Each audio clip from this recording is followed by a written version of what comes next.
अस्सलाम वालेकुम। 5 क्लास का लेक्चर नंबर 4 हम स्टार्ट करने लगे हैं। Unit number 2 LCM by division method, exercise number 2.4। उसमें हम क्या करेंगे कि एलसीएम फाइंड करना है, लेकिन कौन से मेथड से? डिवीजन मेथड से। ठीक है। क्वेश्चन नंबर 1 है हमारे पास, find LCM by division method. Part 1 है हमारे पास 10, 20 एंड 30।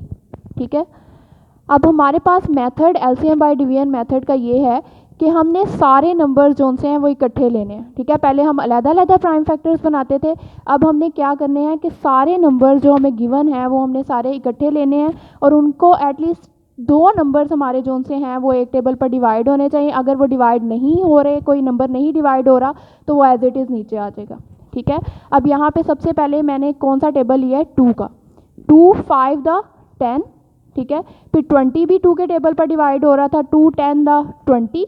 ठीक है। उसके बाद 30 कैसे डिविजिबल है?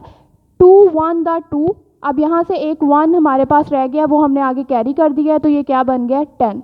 तो 2, 5 द 10। ठीक है। उसके बाद 5 हमारा डिविजिबल नहीं था 2 के टेबल पर। ठीक है। तो 5 जो नंबर नहीं डिवाइड हो रहा उसको एज इट इज़ नीचे उतार लें। ठीक है। उसके बाद 2, 5 द 10 एंड 15 भी डिवाइड नहीं हो रहा, तो उसको भी हमने एज इट इज़ नीचे उतार लिया। ठीक है। उसके बाद हमारे पास 15 एक ऐसा नंबर है जो 3 के टेबल पर डिवाइड हो रहा है। ठीक है। 5 और 5 ये 3 पर डिविजिबल नहीं है, इसे ये एज इट इज़ आ जाएंगे। और 3 के टेबल पर कौन सा नंबर डिवाइड हो रहा है? 15। 3, 5 द 15। अब क्या करना है? ये भी 5 है, ये भी 5 है, ये भी 5 है, तो ये 5 के टेबल पर एग्जैक्टली डिवाइड होंगे। 5, 1 द 5, 5, 1 द 5 एंड 5, 1 द 5। अब क्या करने हैं एलसीएम के लिए? ये जो हमारे पास नंबर्स आए हैं हमने इनको आपस में क्या कर देना है? मल्टीप्लाई कर देना है। LCM 2 multiply 2 multiply 3 multiply 5। जब हमने इनको मल्टीप्लाई किया तो हमारे पास आंसर क्या आया है? 60। और जो हमारा आंसर आया वही हमारा क्या है? एलसीएम। एक्सरसाइज 2.4 का फोर्थ वाला पार्ट हम करने लगे हैं। इसमें अब हमारे पास क्या आ गया? 4 नंबर हैं। ठीक है।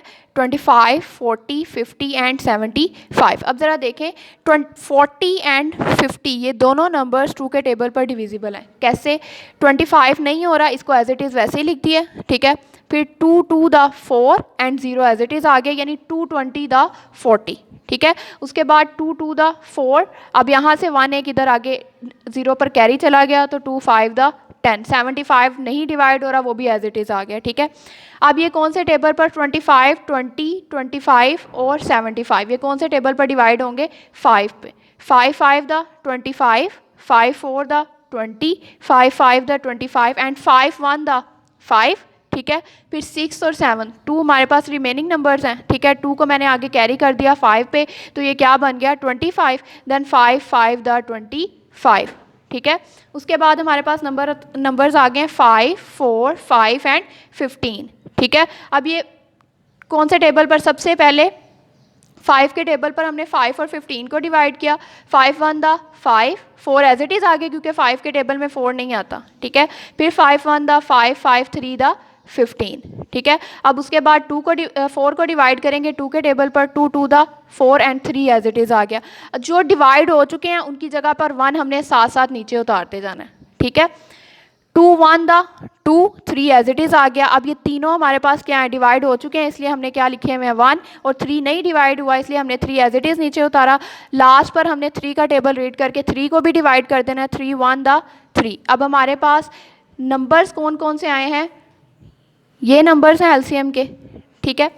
2, 5, 5, 2, 2 एंड 3। जब इनको आपस में मल्टीप्लाई किया तो हमारे पास एलसीएम क्या आया? 600।